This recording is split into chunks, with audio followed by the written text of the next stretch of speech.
This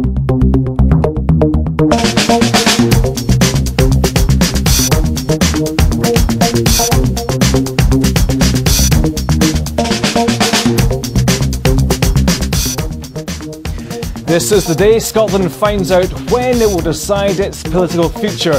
Welcome to this special edition of Politics Scotland. In about 15 minutes, the date of the independence referendum will be welded onto the steel plaque, about the same time as the First Minister announces it to the Scottish Parliament.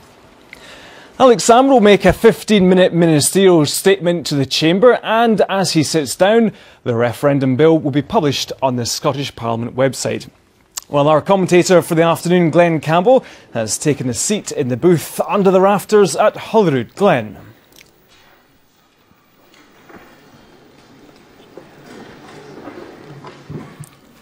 OK, we're just hearing the Parliament there. Tricia Marwick, the presiding officer, has just entered the chamber at Holyrood, the MSP standing as she enters. And there should therefore be no interventions or interruptions. I call on Alex Salmond. First Minister, you have 15 minutes. Presiding Officer, I'm delighted to lead a government that today introduces a bill offering the people the opportunity to vote for an independent Scotland. The Scottish Independence Referendum Bill is the most important legislation to be introduced since our Scottish Parliament was reconvened, not in itself, but what it enables Scotland to achieve with the powers of an independent country. Now, the parties in this chamber disagree fundamentally about the merits of independence. However, it's important to acknowledge the referendum bill itself is a product of consensus and cooperation. The Edinburgh Agreement, which the Prime Minister and I signed last October, has been followed by legislation in this Parliament and Westminster, which gives our Parliament the unchallengeable authority to organise the referendum. In drafting the bill which enables that referendum, the Scottish Government has been aided by the 26,000 responses we received in our consultation on this legislation. As a result, we are today meeting the commitment we gave under the Edinburgh Agreement. The independence referendum will be designed, built, delivered in Scotland. It will meet the highest international standards of fairness and transparency, and it will ask the very clear question, approved by the Electoral Commission: should Scotland be an independent country? We should not underestimate the importance to the wider world of a nation deciding its future by debate and democracy. It's something we should all take pride in, whether yes or no, that our ancient nation of Scotland is making its way in the 21st century according to the highest possible standards of popular consent. I will set out the most significant provisions of the referendum, though given the extent of prior consultation, these will not come as a great surprise. The bill makes clear that the Electoral Commission will have overall responsibility for overseeing the referendum. It sets out detailed arrangements for the conduct of the referendum, including arrangements for polling stations, voting and counting procedures, postal and proxy voting. All of these are in line with procedures for Scottish Parliament elections.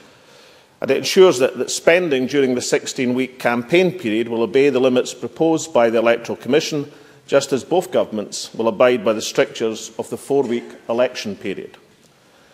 This bill does not set out who can vote in the referendum. Provisions to enable 16- and 17-year-olds to vote are included in the Scottish Independence Referendum Franchise Bill, which we published earlier this month. The Franchise Bill defines who is eligible to vote in the referendum, and that, of course, includes service and Crown personnel. Overall, the bill ensures that the referendum will be internationally recognised as a fair, open and truly democratic process. There is no doubt that in the months that follow we will see vigorous discourse and discussion on both sides of the independence debate. In the Ayrts and Pairts and communities, the length and breadth for Scotland. It is incumbent upon all of us as parliamentarians to lead by example and ensure that this level of hugely important debate matches the expectations of the people who elected us. Devolution has already shown how this Parliament has used its current powers to improve lives. Police and justice reforms have helped cut crime and reoffending. We have begun to tackle Scotland's long-standing public health problems through this public smoking ban, legislation for minimum alcohol pricing. And throughout the Parliament's history, under successive administrations, we have used our powers for progressive purposes, such as free personal care, pioneering homelessness legislation an end to tuition fees, protecting the National Health Service. With a measure of independence on health and education and law and order, we have all contributed to Scotland being a better place. So let us consider what we could do with Scottish control of the economy, of international representation and of security. We know that last year Scotland stood £4.4 billion sterling better off than the rest of the UK. That's £824 for every man, woman and child in the country. But we don't have the ability to invest or save that money to the benefit of future generations. On international representation, why should we wish to be represented by the sceptics of Europe when we could be influential and respected? On defence, why would this nation of 5.25 million people elect to waste billions on weapons of mass destruction when we still have thousands waiting for a decent home and a life chance? Presiding Officer, next year the choice facing the people is one of two futures. A no vote means a future of governments we didn't vote for imposing cuts and policies we don't support. A yes vote means a future where we can be certain, 100% certain, that the people of Scotland will get the government they vote for. Figures from the United Nations published in 2009 showed that of all the world's richest nations, income inequality in the United Kingdom was among the highest. The draconian welfare reforms, such as cuts to child benefits, the bedroom tax, will only serve to make that situation worse. That is despite 90% of Scottish MPs voting against these measures. Now, this Parliament can and will continue to take decisions to try and mitigate the very worst of these ill-thought-out policies. But the key word, Presiding Officer, is mitigate. Until we have the full powers of independence, we cannot prevent them from being imposed upon the people of Scotland. So the choice becomes clearer with each passing day. The opportunity to use our vast resources and talent to build a better country, or to continue with a Westminster system that simply isn't working for Scotland. Presiding Officer, it's worth reflecting just for a moment on the privilege that this nation and this generation will have. Nothing less than choosing the future course of our country, a democratic referendum made here in Scotland. We have been on a journey since 1999. Since the restoration of our Parliament here in the heart of our ancient capital, we have witnessed a growing confidence and increase in democratic accountability. I am honoured to announce that on Thursday, the 18th of September 2014, we will hold Scotland's referendum, a historic day where the people will decide Scotland's future.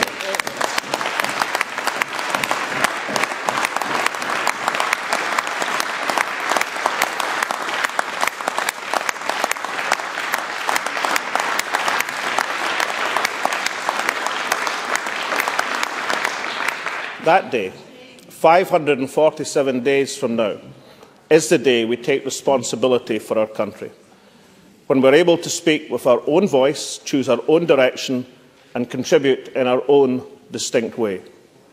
The day we stand on our own 2 feet to claim a future where we will not stand alone. When we gain a new, more modern relationship with the other nations of the UK, a true partnership of equals. When we will be part of a European framework, but on an equal basis, and when we will engage as a responsible member of the international community. Presiding Officer, it will require effort and commitment to make our country as good as we know it can be, to secure prosperity and social justice. I believe on the 18th September 2014, the people of Scotland will vote yes to create a better country than we have now, one we can pass on with pride to the next generation. Yeah.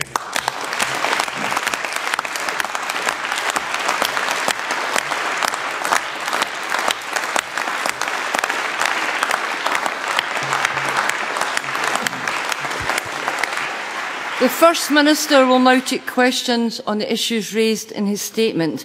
I intend to allow around 30 minutes for questions, after which we will move on to the next item of business. It would be helpful if members who wish to ask a question could press the request to speak button now. Joanne Lamont. Thank you very much, Presiding Officer. If the hand of history is on the First Minister's shoulder, I do wish it would give him a shove and he'd get on with it.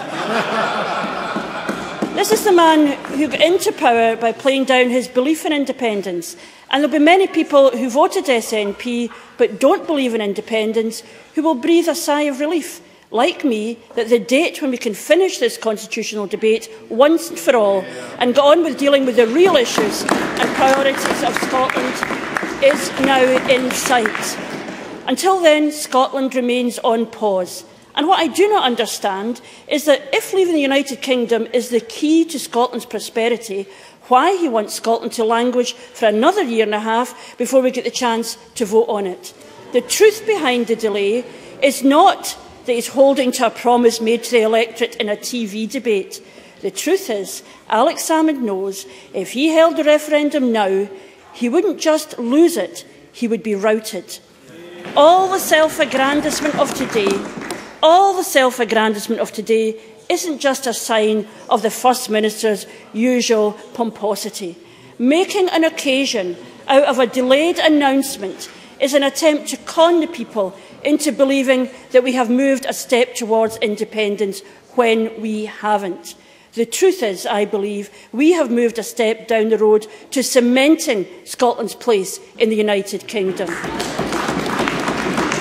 If today is the day when the debate starts in earnest, then it should also be the day when the First Minister breaks the habit of a lifetime and starts answering questions. What controls would the Bank of England, by then a foreign bank, have over the policies of the government of a separate Scotland? I think we had this problem this morning. What controls would the Bank of England, by then a foreign bank, have over the policies of the government of a separate Scotland? What would the deal be if Scotland became a new member of the European Union? Alex Salmond has avoided giving detailed answers to these questions and many more in the years past, and in the months ahead, the people of Scotland will hold him to account. He plans to hold a referendum in the autumn of next year and to publish his white paper in the autumn of this. Why the delay? If we are to have the transparent debate the First Minister says he wants, why does he not publish his full independence plans now? If he wants a proper debate, then he must disclose that white paper today. If not... Order. If not, the whole country will be asking, what's the plan, Alex? First Minister. I think the hand of history might have missed out Joanne Lamont altogether. It was a quote, of course, from Tony Blair, as Labour members might or might not like to remember. I've not quite understood Joanne Lamont's complaint here. I mean, I've been doing an analysis, and I think she just kept her brief from First Minister's questions earlier on, but I've been doing an analysis of her first 45 appearances at First Minister's questions. Almost half of these times... Order! Almost half of these times she asked about independence. She asked about unemployment twice. Twice out of 45 times. So for somebody who says she doesn't want to talk about the constitutional question, then why on earth is it that she uses the vast majority of the time allotted to her to talk about exactly that? Joanne Lamont should understand that the case that this side, and we're going to have a fantastic opportunity to make this case the length and breadth for Scotland, the case that the SNP and the Green Party and our allies in the Yes Scotland campaign argue is that independence for Scotland will be instrumental in bringing about that more prosperous and just society that Scotland wishes to see. And our efforts to put forward and maintain that position, of course, are amplified by what we see around us in terms of the welfare cuts by a Tory Liberal government that we did not elect. Our efforts will grow confidence because we know as we match the human and natural resources of this country and put it together, then we can build that prosperous society. The timetable I've laid out is exactly as we said we were going to do. We've had from not just Joanne Lamont, but from her unionist allies, many claims about what this would happen, that would happen. Now we are laying out in a referendum bill for this Parliament to consider and pass this year the opportunity for our nation to decide its own constitutional future. Now, if that doesn't excite and interest the Labour Party, then what on earth can? What I can assure them is it will excite and interest the people of Scotland. Ruth Davidson. Thank you. Presiding Officer, I welcome the clarity that today's statement brings. I believe that in September of next year, the people of Scotland will vote to stay within our United Kingdom. Recognising that the autonomy the Scottish Parliament has in areas such as health, in social care, education and justice, allied with the strength of being part of a larger UK family, the safety and security from our intelligence services, the international standing from our diplomatic corps, and the advantages of being one of the largest economies in the planet, means that Scotland can make a positive choice for devolution, the very best of both worlds, not opt for separation. A yes vote means the end of devolution. The First Minister today rightly notes that the people of Scotland have expectations regarding the level of debate. They also desire and demand information they can trust on which to base this most important of decisions. Will the First Minister pledge to this chamber now that his own conduct will rise to that level? No more exaggeration, no more misinformation, no more baseless assertion. Does the First Minister realise he has to be straight with the people of Scotland? First Minister. Ruth Davidson's entitled to put forward her point of view, as all campaigners are, and that is why we should all relish the opportunity from both sides of this debate to make our case and to let the people decide. All I would say to her version of the current reality, I don't think is that which would be shared by people facing the bedroom tax or the draconian welfare cuts. I don't think that's the version of reality that these people would likely understand. And also her argument that the independence is a departure from the progress of national self-determination, I don't think holds ground when it's examined. After all, it was her party who were fundamentally against this Parliament being reconvened and re-established. Her party campaigned against it in a referendum. Those of us who argued that the re-establishment of this Parliament would bring increased powers, and as it grew in respect and authority and in the trust of the people of Scotland, then people would wish to move on to an independent Parliament. Our argument will be tested, but I think the passage of time has lent strength to that argument, and the argument of those who would have never seen democracy in Scotland re-established grows ever weaker. My view has always been that as this Parliament has established itself and made a success of the remit it has, then people would have the appetite to move on to the equality that an independent Parliament provides. I think there's every basis to believe that that is the argument, that positive argument, that will carry this country.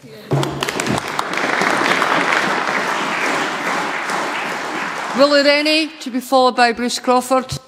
I'm sure the First Minister is excited by today's events, but after all the build-up, this looks like one of those occasions where the trailer's more exciting than the movie.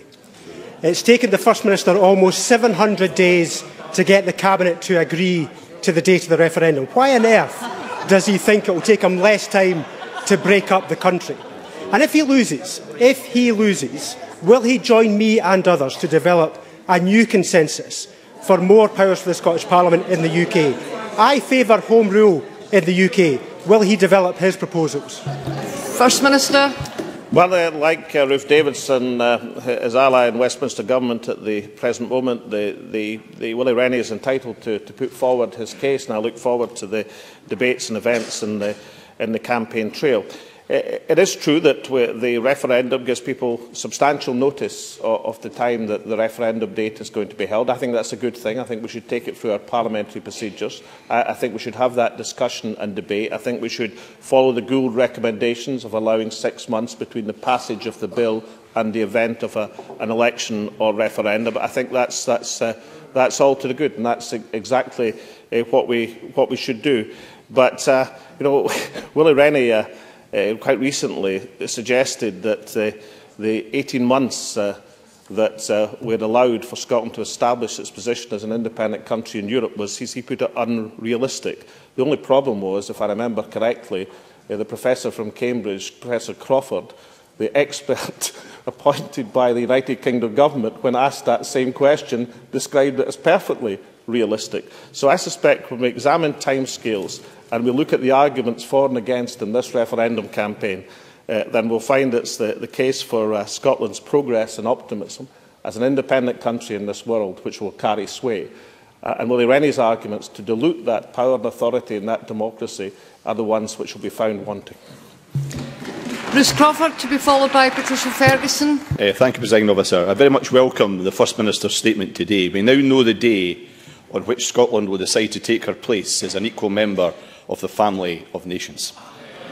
Does the FM agree with me that despite all the negativity and fears generated by the anti-independence parties over votes for 16 and 17-year-olds, the referendum question, and yes, even the date itself, the Scottish Government has been positive, straight and fair with the Scottish people in regard to the referendum process? Order. And does he agree with me that it will be the same with the campaign for independence itself, to enable Scotland to be an independent, much fairer, prosperous and socially just country? First Minister. Well, Bruce Crawford, fairly and quite mildly, expresses some of the pessimism that the Unionist parties had in this process. They doubted we could establish a fair question. Ruth Davison thought the first question was fair, then she thought it was unfair because other people thought it was... well, maybe she was told, maybe she wasn't, but certainly it was a lot of expressions of disquiet that this process couldn't be properly organised, that the referendum wouldn't be properly conducted.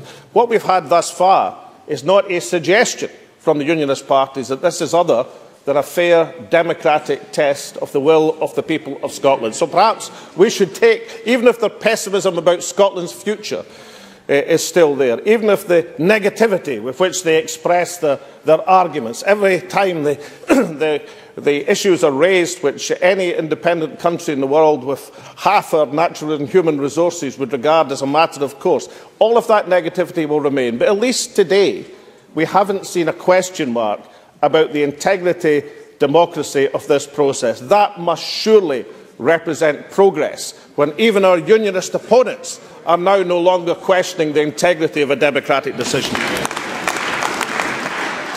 Patricia Ferguson, followed by Patrick Harvey. Thank you, Presiding Officer. I would normally begin by thanking the First Minister for prior sight of his statement. But on this occasion, the First Minister provided a statement that deliberately excluded the date of the referendum. The part of his announcement which he himself has been heralding for so many months. I noticed, however, that on page 1, the statement talks about the standard of fairness and transparency to which the First Minister aspires. Page 3 mentions fair, open and truly democratic processes. But the First Minister's need for a fanfare has already trumped those principles today. Absolutely. We know that John Swinney's leaked paper... Do we have a question, Ms Ferguson? Coming to it, Presiding Officer. John Swinney's leaked paper admitted that an independent Scotland would have a marginally larger net deficit in the UK. The OBR has already discredited the oil boom claimed by the First Minister. But given the importance of this debate, when will we have the undoctored facts about Scotland's economy, so that we can ensure that this Parliament and this country can be proud of the fair and democratic processes we all want, regardless of the side of the argument we happen to be on? First Minister. Well, can I first deal with the question? The processes of this statement were agreed, I believe, with the presiding officer in terms it was proper in the way it was put forward. I have to say I was very influenced by watching yesterday's budget, when the budget seemed to be in the Evening Standard before it was presented to the House of Commons. Therefore, I thought the date on which Scotland will take its historic decision should be told equally to all members of this Parliament and the people of Scotland. As far as setting out the arguments, that will happen, among other occasions, this very afternoon when Mr Swinney leads a debate on Scotland's economic strength. And I would hasten to suggest that he may well pause to reflect on the figures from last year, the £4.4 billion relative surplus, the £800 a head for every man, woman and child in Scotland. It may not persuade the Labour Party. There are many, many people in Scotland should play that economic and financial strength to be used to rebuild our country, as opposed to continue under the tutelage of a Tory Labour government from Westminster. Can I remind members that very many members wish to ask a question? Can we please keep the questions as brief as possible? In that way, I'll manage to get through the whole of the list. Patrick Harvey, followed by Claire Adamson. Thank you, Presiding Officer, and can I thank the First Minister for the advance copy of the statement and congratulate him on guarding his big secret even better than Stephen Moffat with the plot of the new Doctor Who series. The First Minister, I hope, will agree that there are very many people in Scotland who are open-minded to independence, but who haven't yet been convinced, who won't be convinced by one flag or the other, but by the arguments of an independent Scotland and what it can do for them. Does he also agree that they would be well advised, if they're thinking about voting no, to consider the stymied situation Scotland would find itself in, with umpteen flavours of Devo in between competing with each other, which would have very little chance of ever being implemented? First Minister.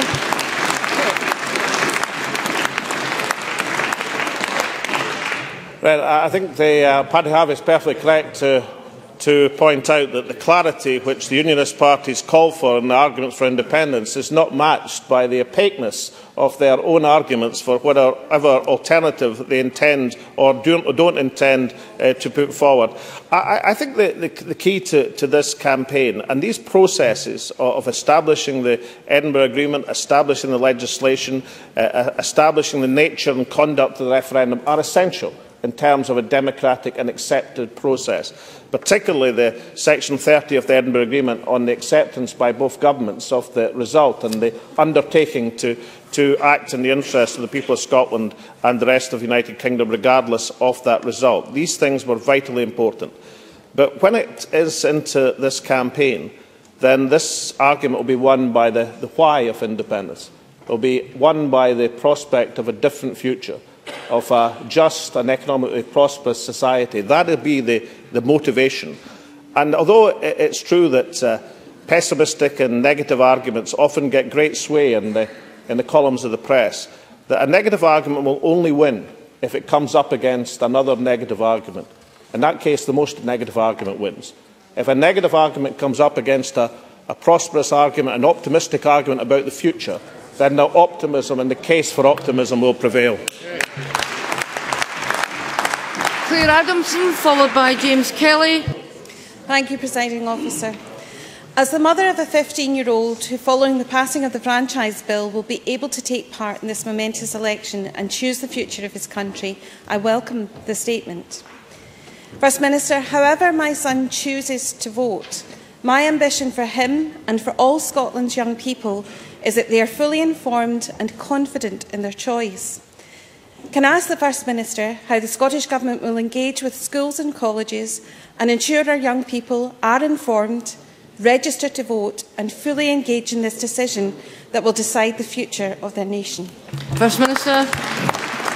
Well, there's two aspects to that important question. I mean, one is the responsibilities of the Electoral Commission in terms of information about the ballot, and they have been extremely well funded according to the preparer processes in this legislation and in the undertakings we gave in the Edinburgh Agreement to fulfil that undertaking, and I'm sure they will do so. The second, of course, is the obligations on the two campaigns to present their arguments, not just in an uplifting and positive way, but also to present their arguments in a way which uses the full range of modern technology to get the case across. So there's responsibility in terms of information, in terms of the Electoral Commission, and the responsibility of both campaigns to match this process with the quality and extent of their arguments. James Kelly, followed by Gil Patterson. Thank you, Presiding Officer. Given the unpopularity of independence in the country, is it not the case that the First Minister, rather than announcing the referendum date, has actually announced his retirement date? Can I therefore congratulate him on giving advance notice to Derek Mackay and Nicola Sturgeon so that they can organise their leadership campaigns? First Minister. Well, you'll forgive me for a slight sense of déjà vu when James Kelly, because I remember Ian Gray at his last effort at First Minister's question, saying exactly that point, exactly the same point, comforted by Labour's almost 20% lead in the opinion polls in the run-up to May 2011, forecasting my retirement from politics. As James Kelly may remember, the result when the Scottish people examined the proposition was substantially different. And his confidence, I'm sure, does him great credit. But his confidence may well be as misplaced now than it was in 2011. Gil Patterson, to be followed by Richard Baker. Presiding officer, this certainly is a momentous occasion. I've waited an awful long time for it. But no matter the result in this election that will take place, I don't think I need to apologise either to my children or to my grandchildren. Can the First Minister confirm that this timetable will allow for the proper public and parliamentary consideration of the proposals of the referendum on independence, so that the people of Scotland are able to make a fully informed decision about the future of our country? First Minister. Yes, I can. I mean, the process of the timetable in this Parliament should allow a royal assent around November of this year. The range of publications that the Scottish Government, and I'm sure both campaigns, are envisaging will carry on from now right through to referendum day. We fulfil the Gould requirement of a 6-month period between the passage of legislation and the decision in election or a referendum. We've kept clear of both the European elections. I don't think the experience of the AV referendum on another election date was a particularly good or edifying one, and therefore we've kept clear of having a double election. The referendum is important enough to stand in its own light. We've kept clear of the huge major sporting events which Scotland is going to enjoy next year. And therefore, and for all of these reasons, I think this is the right date and the right time in which people can properly consider their nation's future. And for a decision of that importance, then this is a proper, democratic and authoritative way to carry forward the argument. Richard Baker, followed by Maureen Watt. Thank you. Can the First Minister tell us how many civil servants will be working on the referendum bill and the constitutional reform work streams in advance of the referendum? First Minister. Well, I've heard various of our unionist opponents complain, as Ruth Davidson recently, as there was too few civil servants working on a defence perspective, and no doubt that there will be complaints there's too many. But let me say, the civil service of Scotland, unlike perhaps civil service elsewhere in these islands, is fully committed to securing a better future for the people of this country and implementing the wishes of the democratic government of the day. And if the process by which people chose to go down this road to have this referendum, a key part of the proposition that was put in 2011, if the members' arguments had carried sway, then he's right. We wouldn't be having this referendum because he wanted to deny people of Scotland a choice in their own future. Maureen Watt, followed by Kezia Dugdale. Thank you, Presiding Officer. Can I first of all congratulate the First Minister on leading Scotland to a place where for the first time ever in its history, all Scots over the age of 16 will be able to determine their own future. Therefore, does the First Minister agree with me that it's insulting to the intelligence of the people of Scotland that an independent Scotland could not deal with control over increased oil and gas revenues and their price volatilities? And does he agree that only with control of all our revenues can Scotland begin to deliver the more fair and equal society our citizens deserve? First Minister. Well, I have to say, not just in Europe, where Scotland has the largest oil reserves of any country in the European Union, but also internationally. I don't know if a single country, apart from this, where having the ability to have natural resources to that scale would be regarded as anything other than an asset. And I have to say that the Unionist Party's propositions on these matters verge on the ludicrous, and making an argument that it's somehow a liability to have massive oil and gas reserves for the next 40 or 50 years available to help us rebuild the Scottish economy and ensure social justice in this country. The argument that has somehow a disadvantage is one that will be laughed at for the next 18 months and for long beyond. We still have many members who wish to ask a question. Could I appeal again to members to keep the questions brief? Kezia Dugdale, followed by Rod Campbell. Presiding Officer, we know the date, we know the question, but we still don't know the detail. If this referendum, in the First Minister's words, will meet the highest international standards of fairness and transparency, can he tell us again, why are we waiting 6 months for the white paper detail? First Minister. Well, there will be a range of papers and discussions which the Government will issue over these next few months. We thought the timing of the white paper around the time of assent of the referendum bill of this Parliament was exactly the right time to put it forward.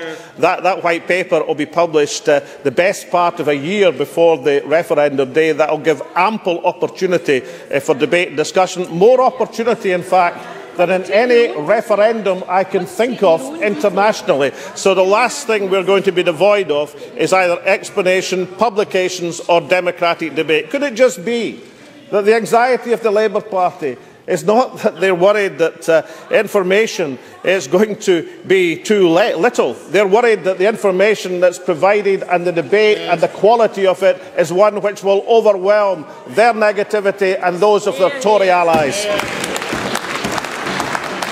Rod Campbell, to be followed by Annabel Goldie. Thank you, Presiding Officer. First Minister, I welcome the work that the Scottish Government has undertaken to date to inform voters about the process that would follow a yes vote following the recommendations of the Electoral Commission. But can the First Minister confirm whether the UK Government has provided any assurances that they intend to do the same? First Minister. Well, we have the Clause 30 in the Edinburgh Agreement, which makes it amply clear that both governments accept their obligation to respect the process, respect the will of the people. I'm the last person, I think, to have influence in making the United Kingdom government behave to the best elements of either democratic or economic standard. Indeed, even the Tories and Liberals in this place seem to have no influence whatsoever in their colleagues at Westminster. But I do believe that that agreement and that undertaking to accept the will and respect the will of the Scottish people is one which is hugely important. We will abide by it. I expect others to do the same. Annabel Goldie, followed by Elaine Murray. The First Minister says in his statement that the franchise bill will define who is eligible to vote, and that will include service personnel.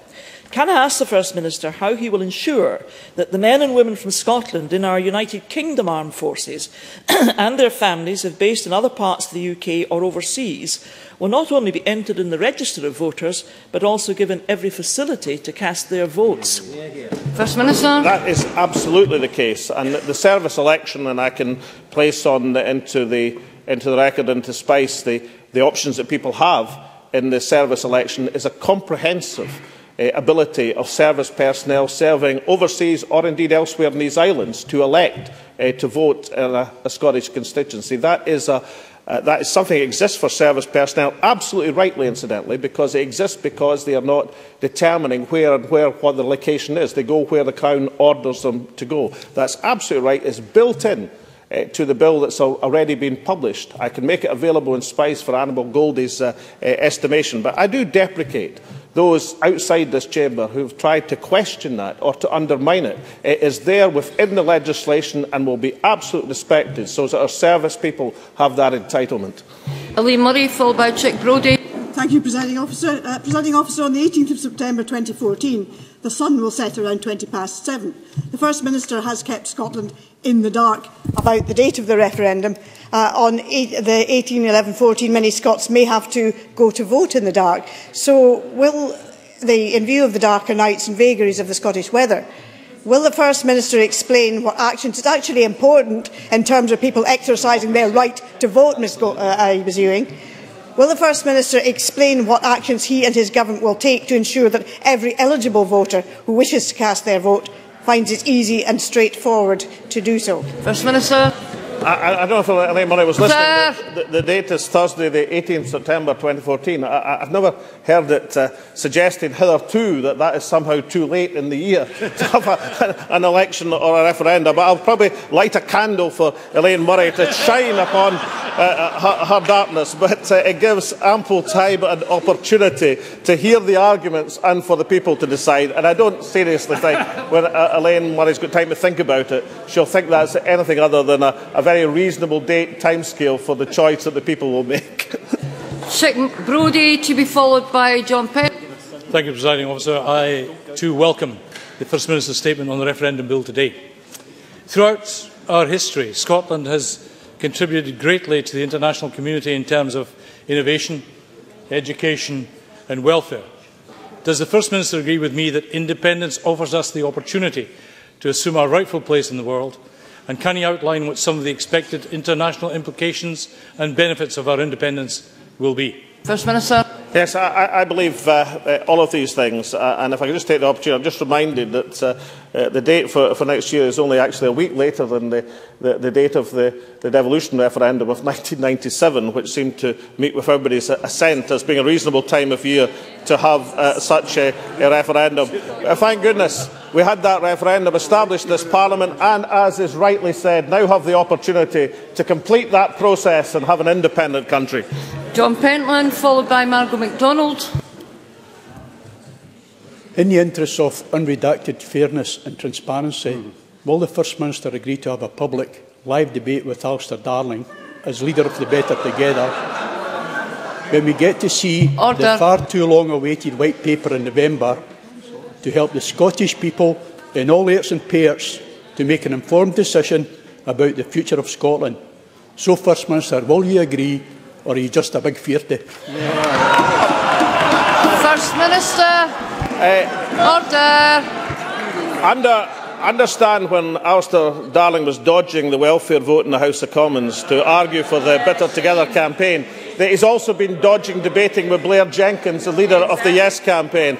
But what I'm willing to do is have the debate with the Prime Minister, or indeed the leader of the Labour Party, and let's have that debate, which I am up and willing to have. Margaret MacDonald, to be followed by Jim Eadie. Thank you, Presiding Officer. Could I ask the First Minister to see if he could raise the level of this debate? This is about a country's soul. It's about your children and your grandchildren's standards and place in the world. And we're talking here about candles in case you can't vote. There's so many friends of mine on that side of the chamber have let me down and have let Scotland down this afternoon by the way in which they have approached this. This is a big question and it needs big people and it needs big answers. Can we big it up, Presiding Officer? Yeah. First Minister.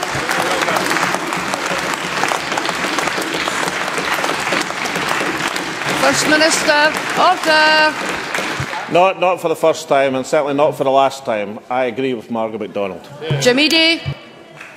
Thank you, Presiding Officer. Does the First Minister accept that while the referendum campaign will be fought with passion and conviction on both sides, there is a duty on each of us to conduct the debate with dignity and mutual respect, because the eyes of the world are upon us? First Minister. I think there's a number of aspects to that particular point which are actually very important, and I referred to one of them in the statement. The process and the arguments and the debate and the disputation about Scottish self-government has been going on for the best part of 100 years. I actually think it's hugely important and of credit to this country that that has been conducted in a totally democratic, polite and civilised manner. I mean, not a single person has lost their life arguing for or against Scottish independence. Nobody's had as much as a nosebleed, as far as I know. And that's something that sometimes we take for granted, but nonetheless we should be proud of. And given that we have accepted and acknowledged that democratic process and the assent and democratic will that it represents, then in that process, despite all the hurly-burly and arguments that we'll have and no doubt enjoy, at the essence of it is a debate about the nation's future. It's a debate about the direction of the country, and I am sure that this country, this nation, and indeed this Parliament and these politicians will rise to that challenge. And finally, Neil Findlay. Presiding Officer, really surprisingly, the First Minister failed to answer this at question time, so I'll give him another chance. In his statement, the First Minister spoke about progressive policies. Can I ask, how is the desire to halve the rate of corporation tax currently being applied by Osborne, a move that will rip hundreds of millions out of public services for working people, in any way a progressive policy choice? And in his own words, no dodging the answer, please. First Minister. Well, Neil Findlay cares to read the Scottish Government's publication and analysis of our corporation tax policy there. You'll see, firstly, it's not the one he describes. You'll see, secondly, that it will increase the GDP and employment substantially in this country. And the point I made to him earlier today, which should be the basic point, is that our focus is on policies which will increase the wealth of this country, just as our focus is on policies which increase the fairness in this country. And if we can put forward in the Yes campaign that argument that the twin track of having a more prosperous society and a more just society, then believe me, we shall sweep away the negativity with which Neil Findlay is unfortunately associated. That ends the statement. Questions from the First Minister. The next item of business is a debate on motion number... So, Scots will vote on whether or not the country should become independent on September the 18th, 2014. That's in 78 weeks, or 546 days. The ballot will fall after the Commonwealth Games finishes and just before the Ryder Cup begins. Well, I'm joined here in the studio for the duration of the programme by Dr Nicola McEwen from Edinburgh University and a Senior Scotland Fellow at the Economic and Social Research Council. Good afternoon. Thanks so much for joining me. So, at long last, we have the date. Why do you think they chose the 18th of September? I think it comes at the end of the summer. Most students will be back at university, though perhaps not all. It's before people get really into the winter season, so it's not too dark. One of the speakers seemed to be a little bit concerned about this. So it's a good time for that sort of event, and it gives time enough to have a debate over the key issues. We won't have the white paper until probably November, so there will need to be a lot of time, plenty of time to debate the substance of what independence will be. And it wasn't, as the Sun said, on the 18th of October 2014. No. I mean, September was the time of the year when we had the devolution referendum in 1997, so it's a common time for these sorts of events. Now, the referendum bill has just been published. You've just been having a quick look through it. Anything standing out for you at the moment? It's quite thick. But on first glance, it doesn't appear to be much that's controversial here. What is interesting is the extent to which the government have accepted the recommendations of the Electoral Commission. So there are some changes from what the government had initially wanted in its consultation document. So there were a variety of proposals for innovations in making it easier for people to vote, potentially, or being more flexible about how people can vote. Actually, what's in here seems to be quite conservative, quite traditional. OK, Nicola, thank you for just now.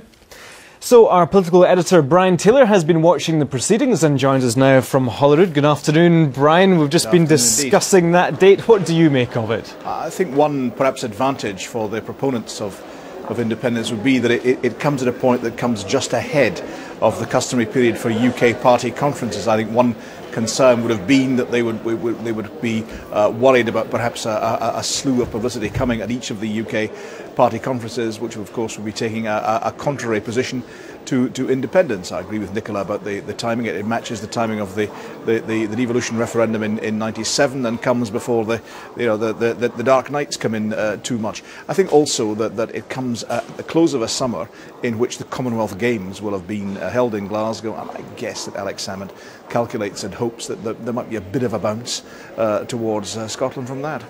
Now, we've been watching the debate in there. Can you just summarise for us some of the political reaction on hearing the date? I think the reaction from Labour was very intriguing. It was a kind of a calculated, jaundiced nature. That gag by Joanne Lamont saying that if the First Minister felt the hand of history on his shoulder, perhaps it would give him a shove and get on with it. That was, of course, a precise, and I'm sure she knew it, calculated reference to Tony Blair when he was across in Northern Ireland for talks. He said, "This is not a day for sound bites, but I feel the hand of history upon my shoulder." She was using that as, I think, a deliberate counterweight to that, to say that this wasn't, in her perspective, an historic moment. It was a moment when, yet again from her perspective, the choice was being delayed and deferred. Her argument being this was the choice that the people of Scotland should get on with. Indeed, she argued that the white paper should be brought forward and published today as well. It might have come to something of a surprise to the civil servants who are no doubt beavering away on that very topic right now.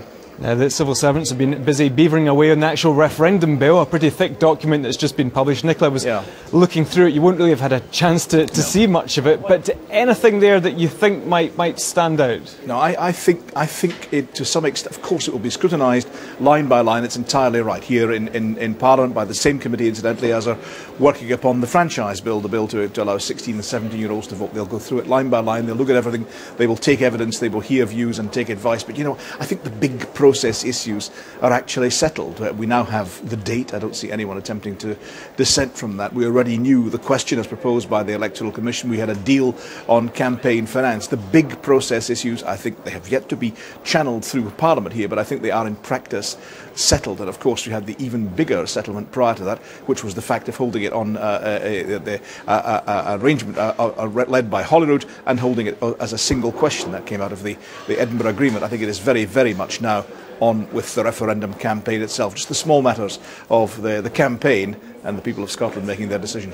Brian, just actually on the campaign, of course, this is an important milestone. Some people view today quite differently, depending on what side you come from. But it seems pretty much like the campaign is fully on track, it seems today at least, doesn't it? Well, the campaigns have been up and running for quite some time, and this allows them to add a further element into that, to add in the dimension of we know when the date is going to be. So the campaigns absolutely right now, at this very instant, will be making their precise calculations predicated upon that date, their precise calculations for key events that they wish to see in the run-up to that date. So it is in that sense, it is, of course, it's a very, very significant milestone indeed. There's no dispute about that in the Chamber. The dispute is about the historic nature or otherwise of the process. The opposition party is describing it as a distraction. All the nationalists, of course, who spoke, describing it as an historic step on the road to what they see as Scotland's eventual destiny. Brian Taylor at Holyrood, thank you very much for that. Now, the main campaigns in this referendum have gathered around two banners, Yes Scotland and Better Together. Both are run by Blair Jenkins and Blair McDougall, respectively. These two men have joined me in the studio to debate the issues surrounding the referendum. Good afternoon, gentlemen. Thank you very much for joining me. First of all, to you, Blair Jenkins, you didn't know the date this morning. Your reaction on hearing the date? I'm really pleased by the date. I think, first of all, from a practical point of view, a bit earlier in the year than we'd perhaps expected. That means hopefully the weather will be better. Hopefully that's better for campaigners, it's better for turnout and all that kind of thing. So delighted by the date and looking forward to the next 18 months. Why do you think they picked the 18th of September? Is it because of the sporting events, the winter nights? Why do you think the 18th of September? I honestly don't know. I'm not sure of the answer to that, Andrew. I think there are a number of things you could bring into the calculation of when the best date is. I would have thought, I assume the main calculation is the one I just mentioned, which is longer days, better weather. I mean, I think all of us are hoping for a really good campaign. We're all hoping for a very big turnout. I'd have thought the earlier date is perhaps the best way of achieving that. Blair McDougall, just on what Brian was speaking about there, depending on which side of the camp you're on, you view today in different ways. How do you view today? Well, I think there's lots of talk about it being a historic day. I think it's certainly it's an exciting day. But I think the historic day will be the day on the 18th of September where we finally can make the decision on whether to leave the United Kingdom or to become a separate state. I think it's good that we've got the detail of the debate of when the date is. I think it's good that we know when the Nationalists are expecting to have their party on Independence Day. But we still don't have basic details about what independence will look like for Scotland, what the details of the thing we're actually being asked to vote on are. So I hope what today is the start of a details debate so that people can make the practical decision that they need to make. Blair Jenkins, you were kind of saying that on the radio this morning. You're looking forward to the substantive issues now, but we've been debating a lot of that recently on this programme. We often speak about what Scotland's future role in Europe will be, the Bank of England and so on. A lot of these debates have been taking place already. Well, today we now know the date, but we know a lot of other things already. We know that Westminster isn't working for Scotland. We know that the people of Scotland are the best people to take decisions about the future of the country. We know that we can be a fairer and more prosperous country as an independent country. So I think all of these things are things that we know. I believe that as the debate moves forward, and as people look at the independence debate in relation to the things they value most, the kind of future they would like for their country, for their family, for themselves, I think the more people look into these issues and honestly ask themselves, which choice next year, which of the two paths on offer is most likely to lead to the outcomes, to the future that you want for your country, then I believe people will move towards yes. Blair McDougall, do you think this debate so far has been characterised by quite ugly spats between the two different campaigns that don't particularly engage voters out there? Well, I think the idea that people aren't paying attention to this debate is a fallacy. There's lots of talk about how the campaigns haven't really kicked off yet. But we've been campaigning for, what, 10 months, 8, 9 months? And we still don't have those basic facts. Now, Blair has spoken about things that we know for sure. Well, I can tell you things we don't know for sure. We don't know what currency we'll use. We don't know what pensions, what benefits we will get paid. We don't know what taxes we'll have to pay. And I think that the longer it goes on, the more people at home will be looking at the debate and thinking not that the Nationalists have these arguments and are choosing to keep them away in secret and behind closed doors, but that they don't actually have answers to these questions. And I think all this talk about history today is an attempt to get us all to be swept up in the moment and to forget about the detail and to forget about how independence will affect our lives. But do you not think the onus is on you, Blair McDougall, to maybe provide some of that information for the UK government to provide some of that detail, perhaps when it comes to not essentially pre-negotiating, but perhaps presenting solutions to the answers that people are looking for? Well, take one example. The UK government has published its legal advice on what they think the position will be, their independent legal advice on what the position might be with Scotland's membership of the European Union. We still, despite all the turmoil there's been about it, have not seen that from the Scottish Government. So there's one thing they could do so that people can make a decision themselves. And this is the important thing about a referendum and how it's different, is that it will be us, not politicians, who will be asked to make this decision. So it's us as people in Scotland who have to be given those facts, and we're not being given them at the moment. Blair Jenkins, you're simply not providing the facts, particularly when it comes to what's happening in Europe. Well, I think no one now seriously doubts that Scotland will be negotiating its place as a continuing member of the European Union from a position of being inside the European Union. Well, people might doubt it. You might have to reapply for membership. I think the strategy, no, I don't think Why so. not give us a legal I think advice? The strategy of the No campaign from the start has been to sow as much confusion and uncertainty as possible. I don't think that strategy, that way of campaigning can stand up to scrutiny over the next 18 months. We know that the Scottish economy is stronger than the rest of the UK. We know that we've got what it takes to be a prosperous and a more fair and more equal society. I think we look at the record of the UK over 30 years under successive governments. It's not independence that has to defend its record. It's the Union that has to defend its record. Scotland is not everything it could or should be. We are now the fourth most unequal society in the Western world, and that is not the direction of travel that people in Scotland want. So independence will present a vision for the future of Scotland. The record that has to be defended, and it can't be defended, is the record of the Union. Well, looking at the direction of travel for the polls at the moment, you must be pretty disappointed. I'm sure you weren't expecting to be where you are at the moment. A 3-2 majority in favour of no on polls on the actual question. How are you going to make that up if you're wanting independence? Well, everything that we find when we talk to people, all the surveying and polling and all the meetings we have around Scotland tell us that most people are still open to this argument and they're making up their minds. People are not voting tomorrow, people are voting 18 months from now. What we have to do is clear out of the way the various artificial roadblocks put in the way of this debate by the No campaign, give people the confidence about the current health of the country, the future prospects of the country. This can be a tremendously successful independent country. But all the yeses and don't knows added together don't even make 50%. I think you'll be, as you watch the direction of travel of this campaign over the coming months and as we move closer to the referendum, I think you'll see that the move will be towards yes. Blair McDougall, are you complacent, do you think, when it comes to the polls? There could be a sudden surge which would send your campaign into panic. Well, the one message that consistently comes out for our campaign is that there is absolutely no room for complacency. If people watching this support Scotland's place within the United Kingdom, if they support the continuing success of devolution, they have to get out and vote, and they have to add their voice to the thousands of volunteers who are working for Better Together. But this point about the roadblocks that we're somehow putting in the way of the debate, people watching at home will have watched the statement and they will have seen that Alex Salmond refused to debate with Alistair Darling. Okay, he says he wants to debate with the Prime Minister, not with Alistair Darling. He wants this to be about England versus Scotland, not about us as Scots getting the facts that we need in order to make the decision that will be the most important one we ever make in our lives. The Prime Minister debate with the First Minister. I mean, it's an extraordinary thing. It's an extraordinary thing. Prime Minister doesn't have a vote. It's about the future of the country. It's about, does Scotland become an independent country or does it stay within the UK? That the Prime Minister of the UK should find himself unable or unwilling or afraid to have that debate with the First Minister of Scotland, I think speaks volumes. Final question to each of you. When it comes to your campaigns, Blair McDougall, are you almost part of an unholy alliance, probably having to defend quite a tough Tory budget?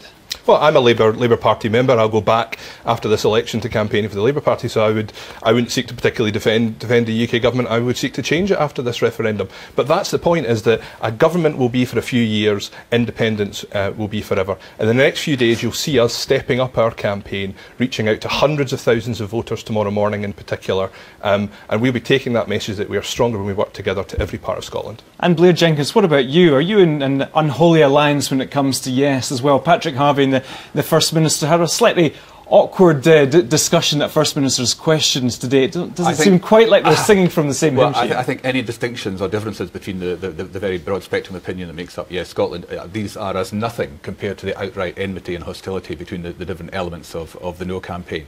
But what we know for sure is that yet again in Scotland we're facing the imposition of the bedroom tax, we're facing policies engineered in London and endured in Scotland. That's what energises us to get past that position, to get to where we can make our own decisions, live by our own values. We already have 150 local groups, local Yes groups around Scotland. This is the fastest growing campaign ever in Scottish political history. We're energised, we're enthused. Today is another big day on the way to an historic vote for independence next year. Blair McDougall, when it comes to turnout in this campaign on the final day on the 18th of September, what do you think the percentages could be when it comes to turnout? In terms of turnout, we would expect a very high turnout. But what I would say again is that if there's an expectation somehow that this is already won, then people may get a shock. The gap between the two sides in the Quebec referendum in 1994 was only 50,000 votes. People who support the United Kingdom, which is, as you said, according to the opinion polls, a majority position in Scotland at the moment, they need to get out and vote for it. They cannot assume that this is somehow a debate that's already won and that nationalism is failing. This will be a fight to the finish, and people need to get involved if they support Better Together. So Blair Jenkins, they're not complacent? Well, they're not complacent, but nor are they positive. I think, and I heard the First Minister say this a little while ago in the Chamber, I think when you put up a thoroughly negative campaign against a thoroughly positive campaign, the positive campaign wins. That's how we started as a campaign in Yes Scotland, and that's how we'll continue. I agree with Blair. I think there will be a high turnout. I think this next year in particular, I think the level of energy and enthusiasm and excitement around this will just build and build towards September next year. I'm very confident. If we just go back to the bill Nicola McEwen was leafing through it earlier, when it comes to campaign finance, you've got what you wanted, didn't you, Blair McDougall? We got what we wanted in terms of campaign finance. We got what we wanted in terms of the question. We'll be leafing through the small print of this just to make sure that the process fight is actually over. But broadly speaking, we're pretty happy with where we ended up. And Blair Jenkins, when it comes to campaign finance, you have gone with what they wanted, what the Electoral Commission suggested, a higher amount. How will that play in your campaign, do you think? Well, we always said that we would stick to whatever the Electoral Commission said in terms of campaign finance. There are arguments for different levels. I think what's true at the moment is that these are very tough times for most people. And I think both campaigns are probably finding that it's difficult for people to fund political campaigns at the moment. But this is such an important historic event for Scotland. This is such a once-in-a-lifetime opportunity that I believe that the level of enthusiasm and the level of funding will become available to us as we move towards September next year. So we're moving towards September next year. What's the next stage in the campaign for you, Blair McDougall? Well, we will continue to focus on the detail of independence and to ask the questions that Alex Salmond doesn't want us to ask about this. We don't think it's right that we have to wait until October or November this year to find out the details of the thing that we're voting on. We're going to continue to pursue that. And we're going to continue to argue that he should have that full debate with Alistair Darling. And as I said earlier, from tomorrow morning, we'll be taking out our message in quite surprising and modern ways to more than 300,000 Scots first thing tomorrow morning, and I think it'll really create a splash in Scotland. So that's something happening tomorrow? Something happening tomorrow morning. Well, you'll have to wait and see, but it's I think a first not only for Scottish politics and British politics, but in world politics. And Blair Jenkins, what about you? What's the next stage for Yes? Well, we're on the streets today. Our volunteers are on the streets this afternoon, campaigning, handing out leaflets. We are by far the more visible, the more audible campaign around Scotland. That's how it will continue. I do believe that the strength of the ground campaign, this is a community-based campaign, a very localised campaign in many parts of Scotland. We'll be fighting for every vote in every street, in every community in Scotland. And there's a long way to go in this campaign yet. I think this is going to be a roller coaster for both campaigns, and I believe it's going to be, I intend and I hope that the quality of the debate over the next 18 months will match the significance of this occasion for the Scottish people. Now, a key moment in this campaign, of course, will be when 16 and 17-year-olds are allowed to vote for the first time. Blair McDougall, what does that mean for campaigning in schools, do you think? It's a very different type of election for us this time. Absolutely. Well, we recently launched a youth rep programme where we've trained now, I think, 60 young people, not only to go out and campaign, and I know from my time in youth politics that you're often sent up the high flats with a bag of leaflets, but to actually be the front face of our campaign and to lead our campaign. One of the interesting things we're picking up from 16 and 17-year-olds is that they seem to think that they've only been given the vote because Alex Salmond thinks that they're going to do what he wants them to do. And there's an increasing sense from our youth reps speaking to people of their own age that voting today in the UK is actually becoming a bit of an act of rebellion amongst young voters, which I don't think we would have predicted. So Blair Jenkins, you can respond to that.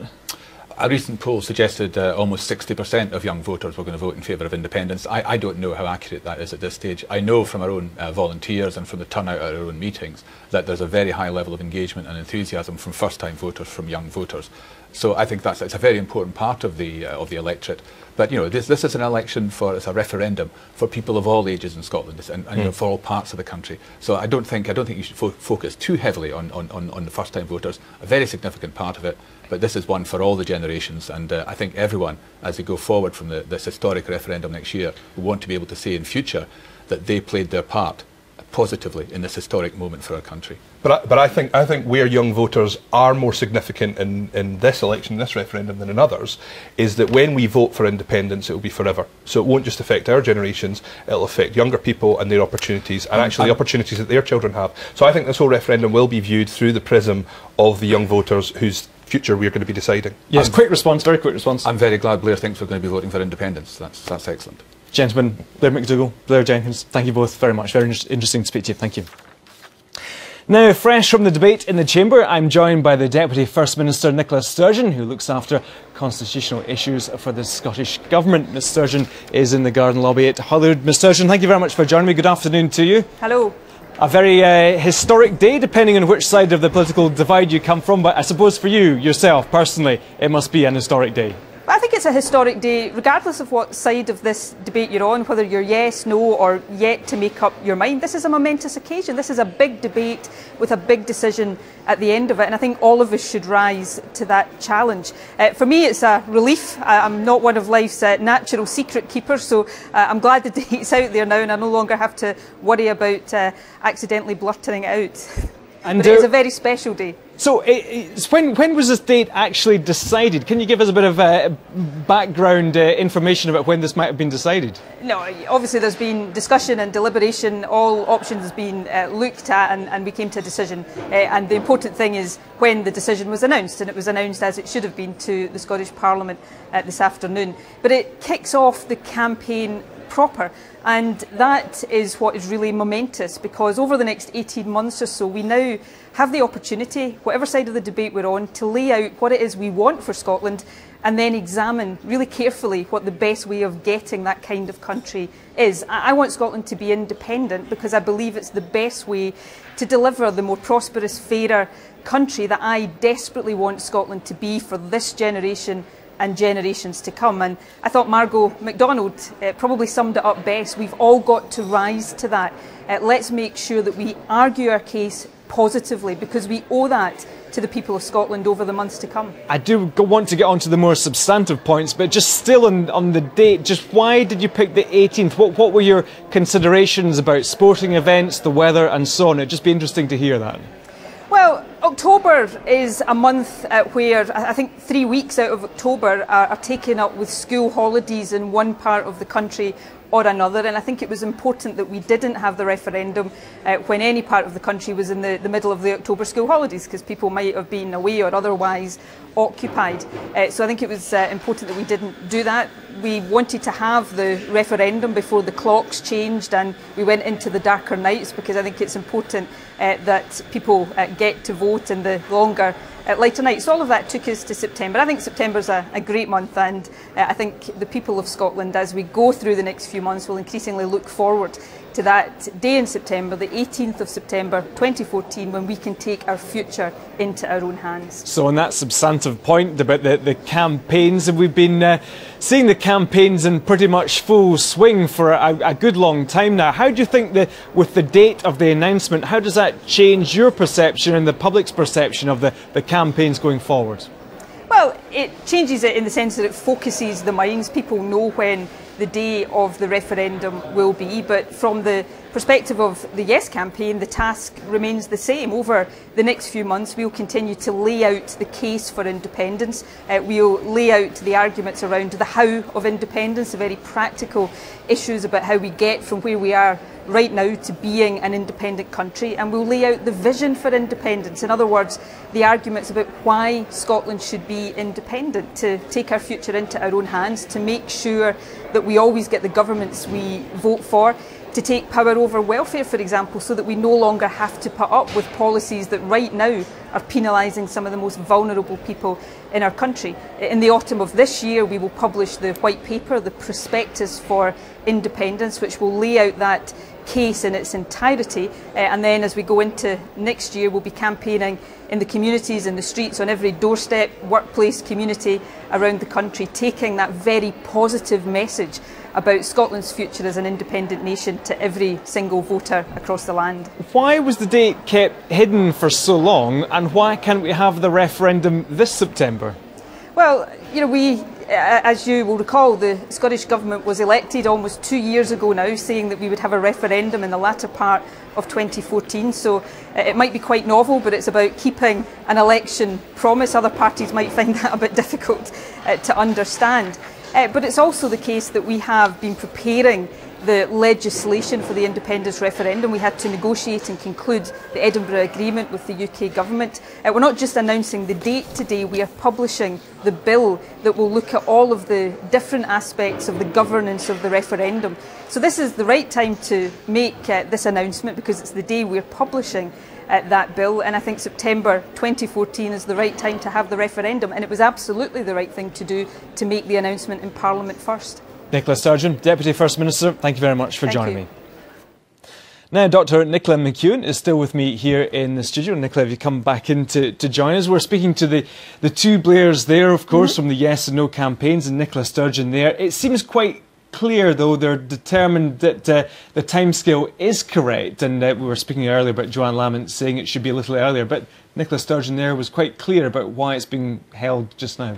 Yes, I mean, I don't think there are any real debates now about the time frame. I think everyone is really keen to get onto arguments about the substance of the referendum, what it means for Scotland to be an independent country, because that's really where the debate is. Now, speaking to the two Blairs there, we're just speaking about the opinion polls. What did you make of their reaction to the fact about the polls not looking so good for Yes, but of course the BetterTogether campaign maybe concerned about maybe being complacent? Well, I mean, they're both right in the sense that if there was a referendum tomorrow, then we could be confident in predicting a no vote. But 18 months is an awful long time in politics, and there are many things that can happen between now and then. I think if the Yes campaign is to be able to turn things around, they're going to have to find some issue or some set of issues to mobilise opinion behind a Yes vote. Really interesting the extent to which they're talking about the welfare cuts, the cuts in UK government services, the bedroom tax, in much the same way as people use the poll tax to argue in favour of devolution in the run-up to the first referendum we had in '97. And so whether that will work or not remains to be seen. OK, Nicola, thanks for just now. Let's cross back to the Garden lobby at Holyrood for some more political reaction. Scottish Labour's Patricia Ferguson is there, along with independent MSP Margot MacDonald, who's also a long-term nationalist, of course. Good afternoon. Thank you both very much for joining me. Margot, first of all, what's your reaction on hearing the date? Oh, I couldn't care less when the date is, to be quite honest. I just want to win the referendum. And it's a long time still until we get to that referendum, 18 months. Would you prefer it to have it earlier on?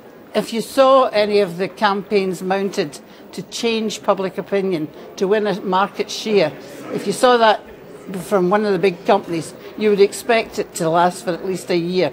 So no, I'm not in the least worried by that. I think it'll take that amount of time to engage people. It's a complex question, and that's not to patronise anybody. It's just to say that it'll be difficult to assemble everything for everybody, and it doesn't matter to me when it takes place, so long as it takes place. And that was the one thing that worried me about what the First Minister was saying. He said that he expects fairness from the UK government. That'll be different from the last time. So I don't expect that, and I hope he's not naive in this. And why do you think he chose the 18th of September? Why do you think that's the date with destiny, as some would have us believe? I haven't a clue. Maybe a horse was running. I don't know. It doesn't matter. That is not a substantive point. Well, Margaret, we saw you speaking in the debate. Patricia Ferguson from Labour, we also saw you speaking in the debate. What's your reaction on hearing that date? I think really a feeling of relief more than anything else that we now actually have the debate and we can begin to talk about the issues. Unfortunately, of course, as you heard from Nicola Sturgeon, we won't get the white paper which will actually tell us what the prospectus is that the people of Scotland are going to be offered until later on this year. And I think actually we could do with having that a bit earlier too. Well, John Lamont was calling for that to be published today. But hearing what Margot was saying about you need this long run-in time, are things not a bit unrealistic that people need to have plenty of time to debate and discuss the issues? I think there's a difference between people in communities up and down the country debating and discussing the issues and actually having the paperwork and the prospectus upon which to discuss. And I think that's why we're so keen to have that information given to us sooner rather than later, to allow that informed debate to carry on. Yes, Margot? I think you're right. I think Patricia's right in many respects. I disagree with the timing of some of the initiatives so far in the campaign. I think the government was bounced into it right in the early stages. They thought they could do more governing to say, look how good we are at governing. Now we'll have a shot at the Constitution. And they were bounced into going to the Constitution first. Patricia Ferguson, when it comes to the campaign now, I mean, we've been seeing the campaign progressing for quite some time. How do you see the next stages developing? I think it will just increase incrementally over time, and of course once we actually have the Scottish Government's prospectus we'll be able to ramp up the campaign even further. We've been taking the argument to the doorsteps of Scotland for months and months now, and we're certainly getting a very good reaction to the message that we're giving. And did you but tell people them, are Patricia? asking us questions about what the Scottish Government has planned for them, and of course at the moment the information we're able to give them about that is relatively limited. Margot? Yes, but I wonder if you told them what they could expect from being part of the United Kingdom. The Chancellor has just said that we're up the Swanee, we don't have any money. The reason we can't pay for defence, the reason we can't pay for benefits, it's not that we're horrible people, it is that we can't afford to pay for them. Right, so why are we sticking with the United Kingdom? Are you asking folk that? Well, I think that when you do talk to people on the doorsteps understand that yes, the economy is very important and a crucial part of this discussion, but they also understand that the ties that bind us are more than just those of the economy. And people are very keen to tell us about the reasons why they don't want to see the United Kingdom broken up. And we're listening very closely to what their arguments are, as well as trying to explain to them our understanding of what the Scottish Government sees an independent Scotland looking like. Patricia Ferguson, Margaret MacDonald, I'm afraid we'll have to leave it there. Thank you both very much for joining me. Let's get some reaction from Westminster now. My colleague David Porter is on College Green. David, what are you hearing down there? Andrew, so far quite muted reaction. I've been on to number 10 Downing Street and they say it is a matter for the Scottish Parliament. We've had the briefest of statements by the Scottish Secretary Michael Moore, really welcoming the clarity that we now know when the date is going to be, the 18th of September 2014, saying that people can now get on with the campaigning, and also as well Michael Moore saying that he is convinced that people will vote to keep Scotland within the Union. No surprises in that. I think very much the view that Downing Street and the UK government want to give it, that this is something which will be decided by the Scottish government. The last thing I think they would want is parties in Scotland being able to say, look, this is London, the government in London wanting to trample all over our referendum. And when it comes to this referendum now, David, how do you think the campaigns will progress? Well, the campaign is already underway, as we've seen. I think it's going to be almost one of those things where you have like a sine curve or something like that. We will have peaks and troughs in the campaign. If you like, bushfires will break out on various topics when we start discussing those. Certainly when you speak to those who are in charge of the campaigns, they know that they cannot keep it at a frenetic pace for 18 months or so. This is going to be a different campaign. It's not going to be like a general election campaign.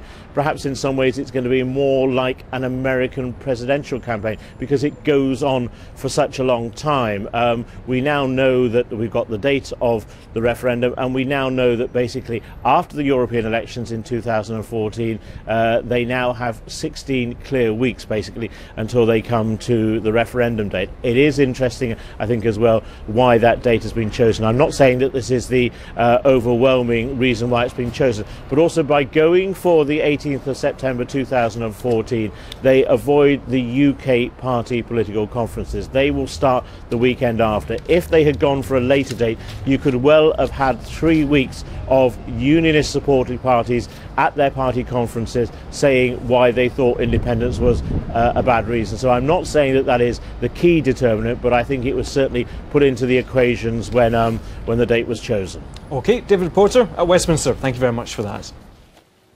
Now we've been getting a political reaction from all sides of the debate. Let's get some more now with Jackson Carlaw of the Scottish Conservatives and Patrick Harvey, co-convener of the Scottish Greens. Gentlemen, good afternoon. Thanks very much for joining me. Now, depends how you view this date, I suppose. Patrick Harvey, an historic one for you? Well, I do sort of agree with Margot in your previous discussion there. Which date is chosen is less of an issue than the arguments that are put forward now.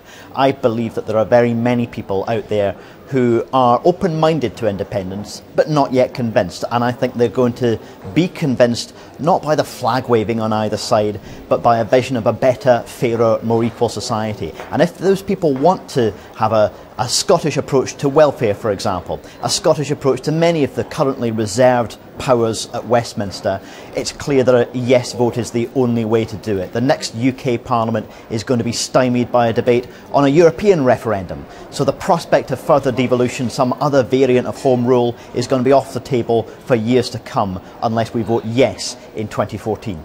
Jackson Carlaw, we've been getting a reaction from everyone on that date, 18th of September 2014. What did you think when you heard it in the Chamber? I'm delighted. I mean, all of my life, this issue has bedevilled Scottish politics. So I think it is a historic day. Now we know the big tease is over. We now know the day in which Scotland is going to be able to make that great decision. And amongst all the things you were talking about there, party conferences and everything else, I note that in fact that now means that the Ryder Cup will take place after this decision has been reached. So golfers of the world will be coming to Scotland in the first major sporting occasion of a Scotland at the heart of the United Kingdom. Patrick Harvey from the Greens, are you a rather uneasy partner in the Yes coalition? There was a slightly awkward exchange between you and the First Minister at First Minister's questions. Are you a kind of a uneasy bedfellow when it comes to independence? I didn't find that exchange awkward at all. I very strongly disagree with the SNP's policy on corporation tax, which is more or less an extension of the Tory, Liberal, New Labour policies that we've seen for years at Westminster on low corporation tax. A vision of a better, fairer, more equal Scotland is not going to be one that pleases Jim McCall and Brian Souter by cutting their tax bill. It's going to be one that places the priority on the kind of public sector workers who were out on strike yesterday and the people who depend on the services that they're delivering day in and day out in Scotland. And I think the argument needs to move on to that territory, how to make life better in an independent Scotland for the majority of ordinary people. Jackson Carlaw, it's a rather strange day today. It's almost as if someone has pressed the reset button in the campaign. In the debate at Holyrood, we heard all the kind of basic arguments pro and against independence. When it comes to you having to defend something like the British state, is that more difficult than defending almost an idea of Scottishness? Is it more difficult to have to defend the British state? No, you see, one of the things I think we haven't touched on today in all this rhetoric from all the people you've had on about the facts is that actually I don't think you can strip the emotion out of this too. For a lot of people who want to be independent, that is an emotional response. For a lot of people who wish to remain part of the United Kingdom, that too is an emotional response. I believe in the United Kingdom, and so yes, while the facts are important, I don't think whether you like the current government at Westminster in the scheme of things is what is ultimately important, because this is a decision that will be far longer, far-reaching than just that. For me, I'm happy to be a Glaswegian, I'm happy to be a Scot, I'm also happy to be British, to be part of the United Kingdom. Okay. And I think for many people, that will actually be a very important part of the decision they reach. Jackson Carlo from the Scottish Conservatives and Patrick Harvey from the Scottish Greens. Thank you both very much for joining me. Thank you. Well, Dr. Nicola McEwen is still with me here in the studio. Nicola, was saying to Jackson Carlo there, it's as if someone has pressed reset on the campaign debate. A lot of basic arguments once again coming out in favour or against independence. And we will hear a lot of that in the next 18 months. One of the things that's quite intriguing, though, is this call for clarity that most of the people on the BetterTogether side have been calling for from the Scottish Government. What's intriguing, though, is that the Scottish Government can provide a prospectus. They can say how they want an independent Scotland to look like, but they can't provide all of the answers because so much of that will be subject to negotiation. Negotiation with the UK Government, negotiation with the European Union, negotiation with NATO and other bodies. So it's not going to be possible in advance of the referendum, unfortunately, to have a very clear picture of what an independent country would look like. It was interesting to hear David Porter at Westminster. I wonder if perhaps reaction there from the UK government is somewhat muted. Perhaps they're not maybe wanting to engage too much with what's happening today. Yes, and that's quite pragmatic, I think. It's in their interest to not allow the Scottish Government to turn this into a Scotland versus the British government kind of argument. They're keen for it to be seen as a debate within Scotland, between different visions within Scotland. So they're being politically quite pragmatic in all of this. But I think they will come under a bit of pressure to come up with some answers, some responses to issues around the currency union, for example. And they've been so far very reluctant to do so. And it's been quite interesting to watch just the two sides today, and excitement about an historic day on one side and almost a weary resignation on the other side.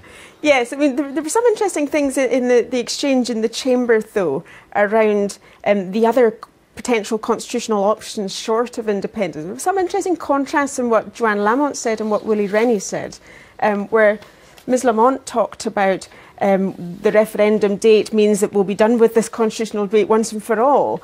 And that was intriguing, because the Labour Party are having a discussion internally about what they will propose in the event of a no vote. So we'll have to wait and see there. Nicola, thanks very much. Now, two journalists keeping an eye on all things at Holyrood are Alan Cochrane, the Scottish editor of the Daily Telegraph, and Andy Nicol, the Scottish political editor from The Sun. They join me in the Garden Lobby. Good afternoon, gentlemen. Andy Nicol, I'm afraid I do have to ask you this. The Sun it wasn't the Sun what won it on the 18th of October 2014. What went wrong there? Well, what can I say to you? As the psalmist said, put not your faith in princes, you know. All I can tell you is it was right at the time we wrote it, and we got 2 out of 3 right. We got the right date, we got the right year, it was just the month that was wrong. Why do you think they changed their minds? I think it was pretty much certain we were going to do that after the Electoral Commission reported and gave their concerns about holding a vote in the middle of the tatty holidays at a weekend, and I think that was just going to be impossible to do after that. Alan Cochrane, of course, it wasn't that weekend vote, was it? This was meant to be the historic Saturday vote. Well, sure, but I'm entirely underwhelmed by the whole occasion today. I mean, there's lots of nationalists running about here giggling with excitement. I mean, it's a farce, frankly. I mean, Alex Salmond is talking about a serious and proper debate, but I mean, he's been manipulating this from the start. He had to be forced into it by David Cameron last year. He's kept the date secret for God knows how long. And the reason he's having it in September has nothing to do with anything other than he thinks it's his best chance of winning. Don't believe anything about making it convenient for the public. And I agree with Margot McDougall saying let's get this debate on a high level. I'll tell you what, the opposition parties have got to keep an eye on Alex Salmond to make sure there's no more trickery. Alex Salmond, Andy Nicol, what did you make of the what did you make of the debate in the Chamber with Alex Salmond? Some people were tweeting it was rather low key. Well, sorry, I share Alan's view. You know, it's amazingly predictable. These people are on tram lines, and you know, it's not benefiting the voters, it's not benefiting the people who are going to have to make the decisions. I agree, I really want to see them raise their game. And how do you raise that level of debate, do you think?